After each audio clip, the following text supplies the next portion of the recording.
Hello everyone, my name is Moses Valencia and today I'll be talking about hearing impairment adaptations in the physical education settings. For definitions, we take two of the definitions from Project Ideal, one for hearing impairment and one for deafness. Hearing impairment is a permanent or fluctuating loss of hearing that adversely affects a child's educational performance.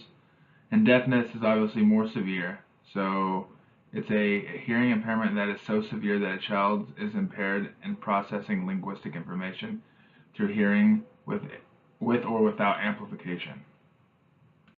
For diagnosis in newborns, they usually use the routine evoked autoacoustic emissions testing, which is a test to measure the echoes produced in a child's ears in response to a clicking noise that they usually use with a handheld device.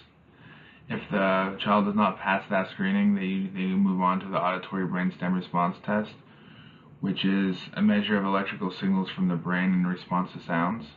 So if the brain is not sending out electrical signals in response to these sounds, then the child will have a hearing impairment.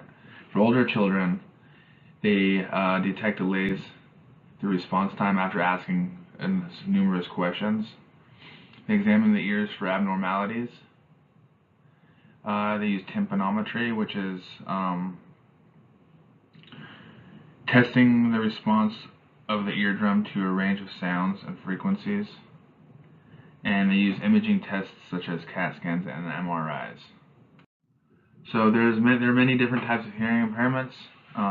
First, we're going to go over conductive hearing loss.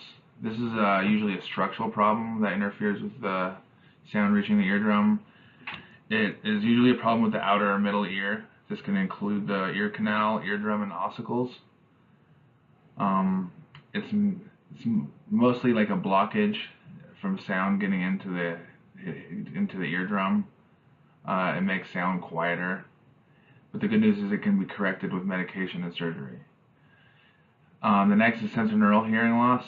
This is caused by inner ear damage, usually the cochlea or the outer nerve. People that suffer from this have a hard time hearing correctly, understanding speech, and interpreting various sounds. Unfortunately, it's permanent, but it can be remedied with hearing aids. Moving on to mixed hearing loss.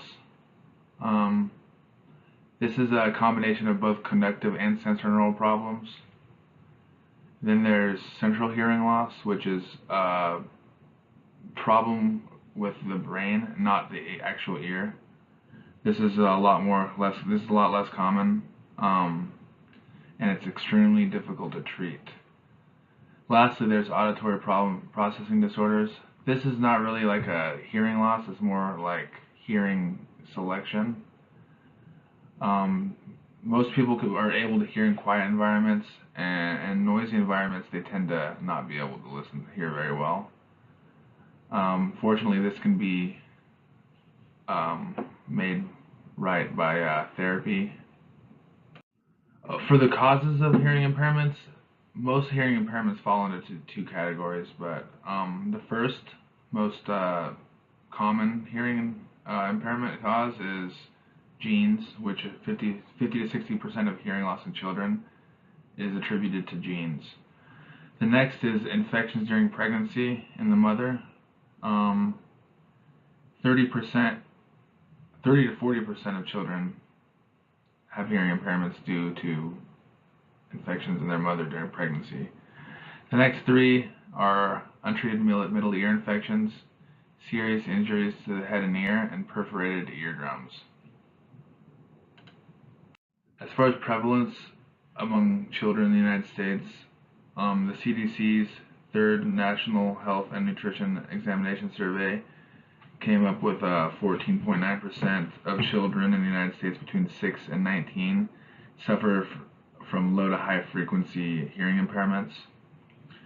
As far as on a global level, it's estimated that 9% of children in the world suffer from hearing impairments. That would come out to be an estimated 32 million children. For hearing impairment impact on learning, social learning is impacted not because they have a different type or different learning process for social development as children without hearing impairments is that they lack the common language or communication systems in order to build friendships, and so their social life is negatively impacted. As far as intelligence goes, obviously hearing impairment really does not have any impact on intelligence as long as it's not paired with another coexisting disability. For speech and language, that's the most affected area, especially for children that were born deaf and are more severely deaf than others. And what makes it more difficult is that they cannot receive auditory feedback, which makes learning language and speech and the development of those much more difficult. Also, hearing impairment really affects their educational achievement, especially in areas or classes that rely heavily on communication to transmit knowledge. So if they're in a class where it's like lecture, they're obviously going to be very, their educational achievement will be delayed significantly. So what teachers should look out for when teaching students that are hearing impaired and they don't know about it. Some indicators are often these children do not respond to their names being called. Their difficulty locating sounds, misunderstanding instructions. They learn slower than others, often ask to repeat instructions, mispronounce words, and appears uninvolved.